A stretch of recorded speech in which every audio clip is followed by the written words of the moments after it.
Definitely something different, but I couldn't resist it when I saw it in the store. Now, if you have kids or you're just a grown-up who enjoys Legos, and there's nothing wrong with that.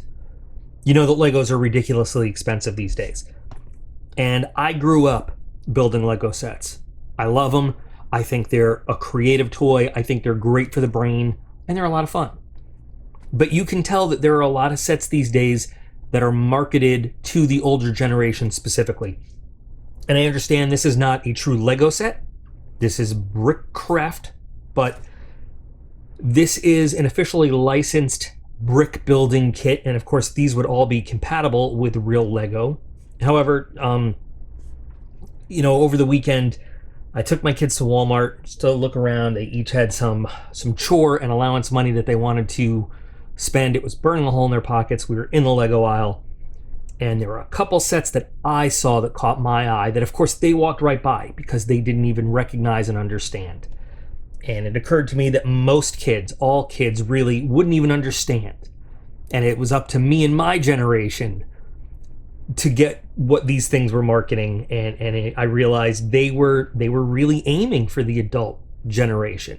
And I know that there are a lot of adults who collect and build, but this is really one of the first times that I've seen there are some more mature Lego sets out there that, yeah, probably they have an older customer base in mind, but still you would give it to a child and they'd recognize it and maybe want to build it. But the two sets I saw, really you'd have to be not a child, you'd have to be a grown-up to get and to enjoy. And there was this one, and of course the MTV Moon Man. And MTV for a long time has not been the MTV of the days of the Boombox and the Moon Man. So I got this because it was the smaller of the two, and I figured it would just be fun to put together and take a look at.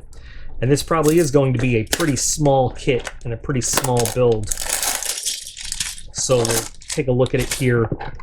But it just really did excite me because I'm a child of the 80s. I grew up in the 80s. Born in the very late 70s, though, growing up in the 80s, teenager in the 90s, when MTV, I gotta say it, I hate to sound like that old guy, but MTV was still all about the music. And just in my teenage years did they start the reality show stuff, and it has become what it is today. But let's do this. Let's build this little guy and have some fun. I love it that it's got these bright colors to it, which again is very 80s with the neon, which was quite in fashion then. And take a look at the pieces. So they're very Lego-esque pieces. You see they don't have the raised Lego designs on them, but they're very recognizable as what would be pieces in a Lego set. Now, I understand that there's a lot of patent and stuff that goes on. I know that there's a few different imitation Lego sets, Lego brands out there. I'm not commenting on whether that's good or bad, but this is the company that makes this, so I'm going to build this.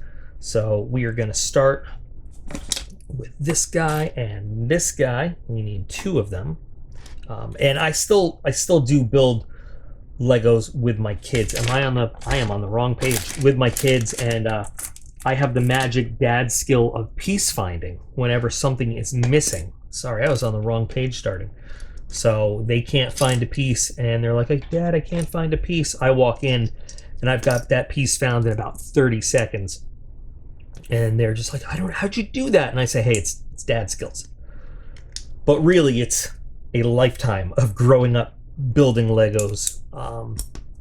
And the old space sets that I loved so much back in the day. It's the old Knights and Castle sets that I loved so much back in the day. I did grow up, among other things, G.I. Joes, Transformers, He-Man, and a lot of the more obscure 80s toys. But Lego was always on my birthday, on my Christmas list, on any time there was a present involved. If I could get something, it was going to be a Lego. So anyway, I'm going to put on some cool 80s music, 80s-esque music, and let's just build this guy up.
And we're done. Not too long a process. Obviously, it's small, but it's, I hate to use the word cute, but it is cute. I purposely put this label on a little crooked because I wanted it to just have that look of like just scribbled on real quick, making a mixtape. Man, I made mixtapes. Oh, did I make mixtapes back in the day. But this is cool. I really like it. And this will sit on a shelf, and I can't wait to explain this to my 9-year-old. Funny story, true story, from about 2000 and it's got to be either 14 or 15, Tyndall Air Force Base, Florida. I was the NCOIC, non-commissioned officer in charge of a section called Current Operations, and I had some very young airmen working for me. I'm talking kids who just joined the Air Force, 18, 19, 20 years old. We were in charge of scheduling missions and anything. And anyway, we were cleaning out some drawers and some old areas, and one of them found, I'm not even exaggerating, there's some floppy disks and 3.5-inch floppy disks and some cassettes. And they just had a collection of other things up at the front desk. And, you know, that they found cleaning up, and they said, "Hey, Tech Sergeant." I'm like, "Yeah." "We don't know what to do with these." And I'm like, "Well, what do you mean?" They go, we don't know what they are."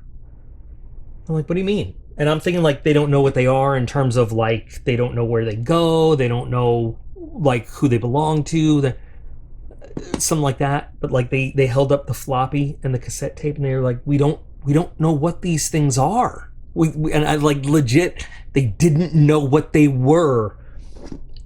And I was just like, oh my God, get me out of here. But it was really one of the funniest things, because this 18 or 19-year-old little female airman legitimately did not know what to do with a cassette tape.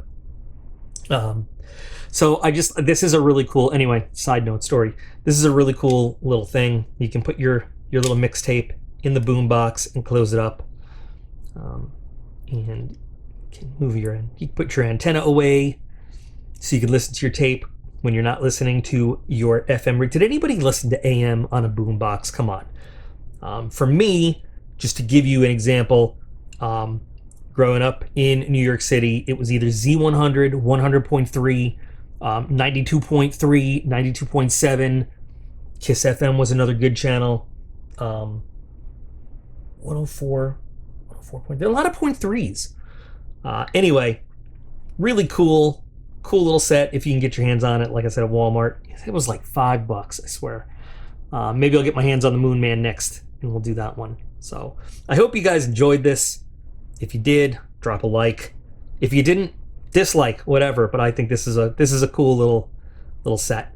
I hope you guys enjoyed. Thanks for watching. Definitely geared towards me and my old generation. I want my MTV. Have a great day.